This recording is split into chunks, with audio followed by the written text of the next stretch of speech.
marche. On se grouille, le pion va arriver.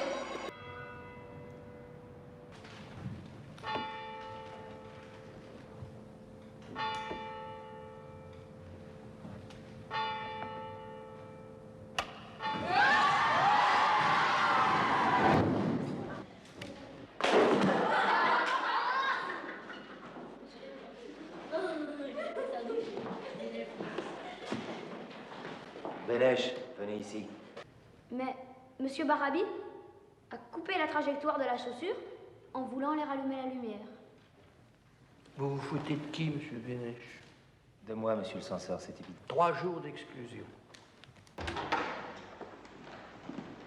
3 jours pour ça, c'est cher payé. Hein. Vous croyez pas visé par le destin, Bénèche? Et pourtant, à la maison, c'est un enfant calme et très affectueux. Ah bah sans doute se repose-t-il. Et en classe, si l'on accepte la discipline, il ne travaille pas si mal. Oui, 3 mépris d'excellence au lancement de savate. Mais où il est le plus remarquable, c'est en conseil de discipline. Je vous prie de l'excuser, je suis vraiment navrée. Monsieur Barabi, je voulais vous demander si ça vous arrange pour les leçons de français, ça peut se passer le samedi ou le dimanche.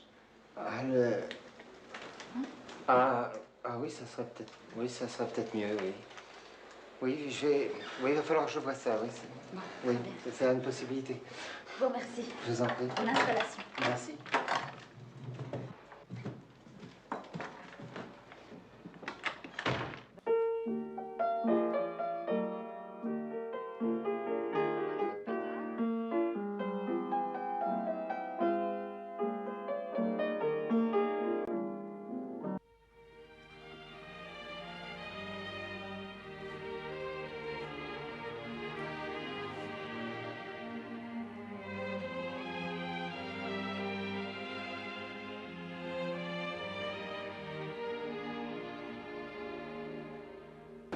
J'espère que vous aimez la tarte aux pommes. Michel adore ça, et comme c'est son premier jour de sortie. Non, enfin si, oui, bien sûr, Vous paraissez ailleurs, monsieur Barabi. Non, je pensais à ce que disait Michel. Enfin, votre fils prétend que Madame Tullier est un peu snob. Non, j'ai dit sophistiqué. Ah oui, et qu'est-ce que ça veut dire? Bah, il paraît que dans les réceptions de la mairie, de la préfecture et de son académie des gens des belles lettres, là, elle saute sur les petits fours. Enfin, académie des gens des belles lettres. Tu parles. Quand on a vos notes en dissertation... Mais ça, je dois dire que... Oui, mais je fais pas partie d'un club d'écrivains à la noix. Hein. Quand on est toc, on plastronne pas, on écrase.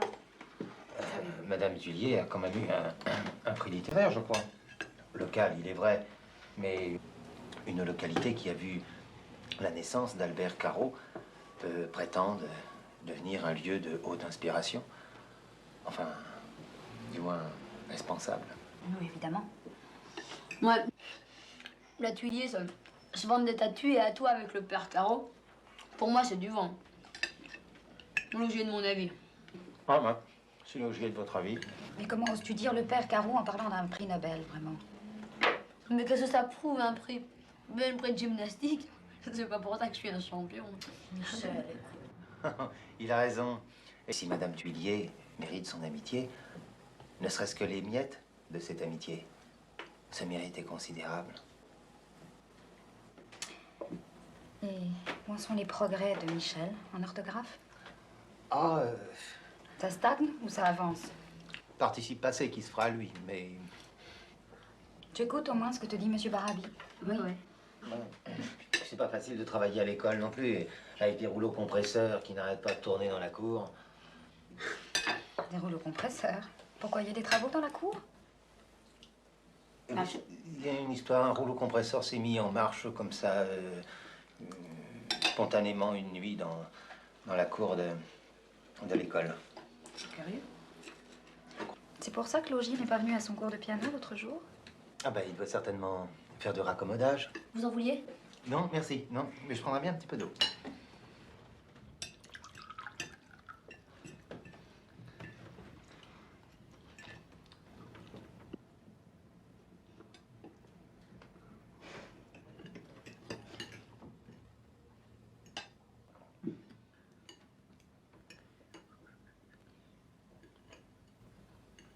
L'Académie des Belles-Lettres est très heureuse d'accueillir Monsieur Bertrand Barabi, professeur auxiliaire de français à notre lycée. Monsieur Barabi est pour le moment un demi-professeur, mais c'est avec joie que nous le nommons membre à part entière de notre académie. Mais probablement que Monsieur Boussignac, président de l'Académie des Belles-Lettres, ne trouve-t-il pas non plus grâce à vos yeux? Madame Tullier, je suis très rustique et probablement très maladroit. Mais quand bien même devrais-je renoncer à plaire, je dois vous dire que Monsieur Boussignac, sur le plan du style, est un percheron. Et sur le plan de l'intelligence, un âne batté. Et moi, dans cette écurie? Vous, votre cas est à l'opposé. Vous êtes une femme brillante et un diplôme d'agrégé sanctionnera, j'en suis sûr. Mais je ne suis pas écrivain, c'est ce que vous voulez dire. Enfin, c'est pas... On ne peut pas... Grâce à vous, maintenant, je le sais. Merci, Monsieur Barabi. Mon élève a fait des progrès. Et le vôtre? Il s'améliore. Des soucis? Oh, Ils ont refusé votre nouvelle? c'est ça. Je vous ai déjà dit, il faut l'envoyer à une maison d'édition à Paris. C'est là que tout se passe. J'ai gardé le même sujet, puis j'ai essayé de faire un roman. Bonjour Alain. Bon, tu t'installes et tu commences à me jouer le menuetto, hein, je t'écoute. Oui, madame. Mais ce roman, il va falloir le taper à la machine. Ça, justement, je suis pas de... Le clavier, ça me connaît. Et puis comme ça, je serai votre première lectrice. Qu'est-ce que c'est, ce... Ça, c'est le menuetto de la 7e sonate de Beethoven. On raconte que Beethoven l'a écrit pour déclarer son amour à une dame qui l'intimidait beaucoup. C'était, je crois, la marquise de... Je me rappelle jamais son nom. Ah, peu importe. C'est très beau. Bon ben, au travail. J'attends votre devoir, élève Barabi.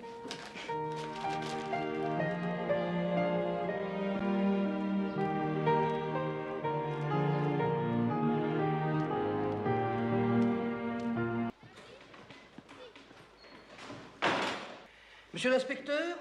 Oui, je vous rappelle comme convenu. Ah, le cas Barabi. Oui, il s'agit d'un jeune auxiliaire très maladroit. Monsieur Barabi est un surveillant très chahuté. Une inspection surprise, peut-être. Toutes nos études, monsieur l'inspecteur, sont tenues par des surveillants remarquables, absolument remarquables. À l'exception de monsieur Barabi, évidemment. Il y a un problème Barabi. Tous les soirs, absolument tous les soirs, il y a chez lui un chalut.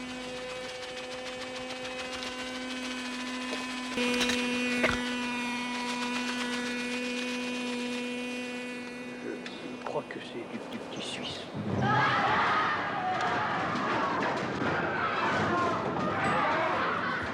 Alors, si je comprends bien, nous avons vu les études sages. Il nous reste à découvrir les émeutiers de Monsieur Bertrand Barabi.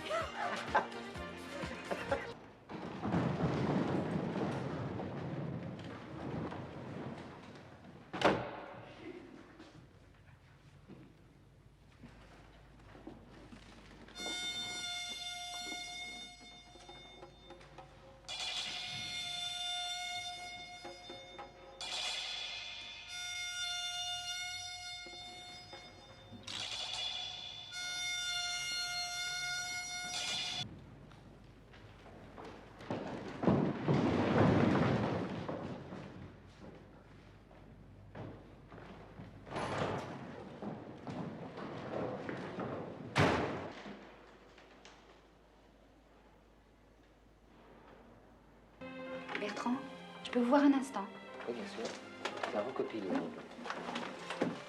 Votre roman, c'est bien aux éditions du Cercle que vous l'avez envoyé. Oui? Et Albert Carreau est bien un des patrons des éditions du Cercle. Oui, les membres du comité de lecture. Hein. Eh bien, Albert Carreau sera ici après-demain. Ah bon? C'est tout ce que vous trouvez à dire? Ah bon? Mais Albert Carreau est né ici. Il n'est pas venu depuis 20 ans alors qu'il est invité à toutes les commémorations, toutes les inaugurations. Oui. Or, il vient d'accepter l'invitation de l'Académie des Belles-Lettres. C'est quand même pas pour rencontrer Boussignac. Et vous croyez que c'est pour voir Bertrand Barabi, professeur auxiliaire? Non, mais c'est pour voir Bertrand Barabi, l'écrivain. L'auteur du livre Jeu d'échecs, je suis sûre qu'il a aimé votre roman. Oh, non. C'est pour ça qu'il se dérange, c'est pour ça qu'il vient. En tous les cas, vous l'avez aimé. Beaucoup. C'est déjà satisfaisant. Non, je crois pas. Non, non, il se publie tellement de bouquins dans une année. Oh non, non, ça serait trop... Ça serait trop beau? Ouais, non, non, je veux pas y croire. Non, ça, je veux pas y croire parce que... Je veux pas y croire parce que... Je veux pas être déçu. Bon, moi, je vais finir avec mon élève. Bien.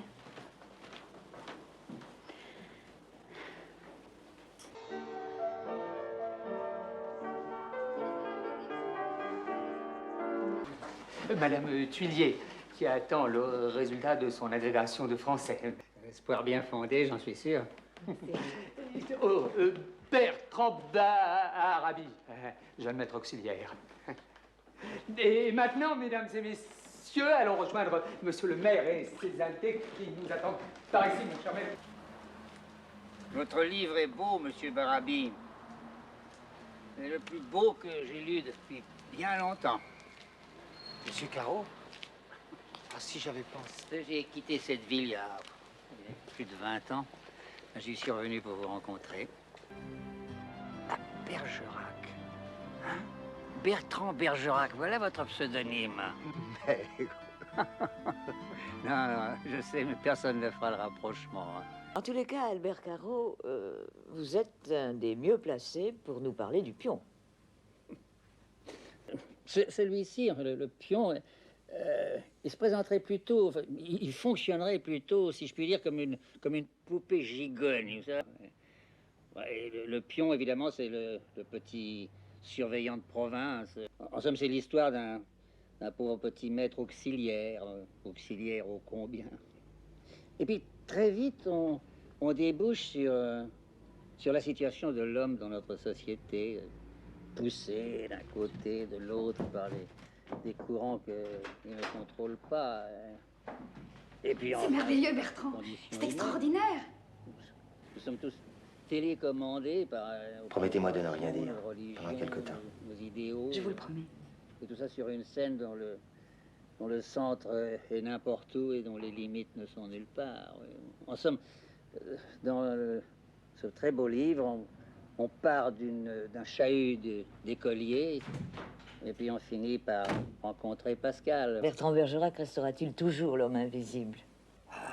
Ça, je ne le pense pas. Alors, Barabi, dites-nous ce que vous en pensez. Vous ne trouvez pas qu'on dirait un premier livre? Faites-moi un comme ça, Barabi, et je vous promets que je vous fais titulariser. On lit la presse en classe à présent. Les mots croisés, je suppose. Ah, vous voilà, vous, et ça vous tire un sourire. Mon pauvre Barabi, je crains fort que votre carrière dans l'enseignement ne soit sans avenir.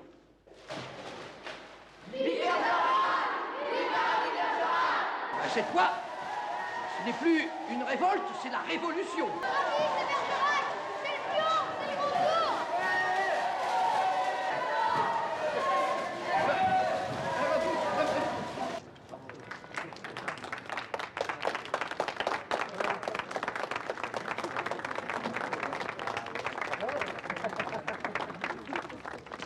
Monsieur Barabi, enfin je devrais dire Monsieur Bergerac, un prix Goncourt chez nous, nous sommes très honorés, très... Merci, monsieur Sancerre.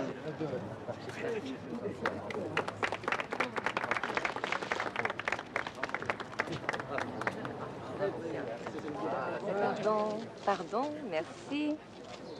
S'il est vrai que l'amour embellit les femmes, la réussite donne du charme aux hommes. Vous savez, Bertrand, il y a longtemps que je vous observe. Je ne m'en étais pas rendu compte. Non, mais j'ai tout de suite compris que vous étiez un véritable écrivain. J'avais plutôt l'impression de vous ennuyer et d'être de trop en quelque Ah sorte. non, pas du tout. Je sais ce que c'est que d'écrire. C'est dur, très dur. Alors je ne voulais pas vous déranger et vous tourner autour comme toutes ces mères, c'est tout. Je n'ai pas vu beaucoup de monde tourner autour de moi.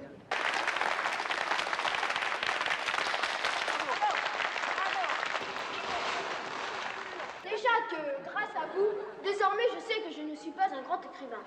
Vous prétendez en plus vouloir me donner des leçons.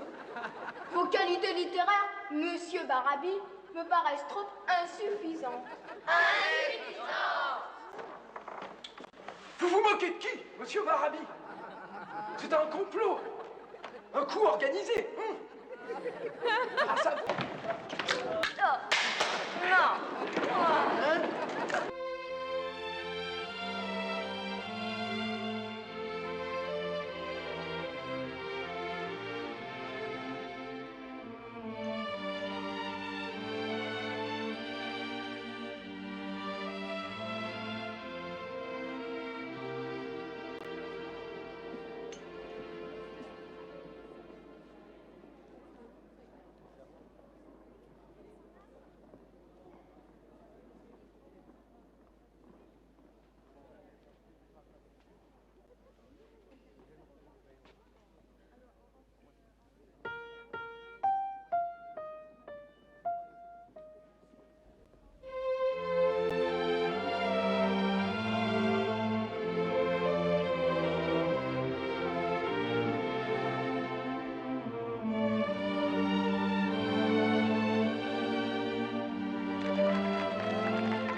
envie de vieillir maintenant. J'ai pas bien connu ma maman. C'est pas facile quand on est déjà grand de passer pour un enfant. Si ma vie est belle, qu'elle arrête au moins la pluie. Si ma vie est belle, qu'elle m'amène un ami. Dans mon école, les murs sont jamais bleus. Des fois, ça me fait mal aux yeux. C'est pas facile quand on est trop petit de dire que le monde est gris. Si ma vie est belle, qu'elle arrête au moins la pluie. Si ma vie est belle, qu'elle m'amène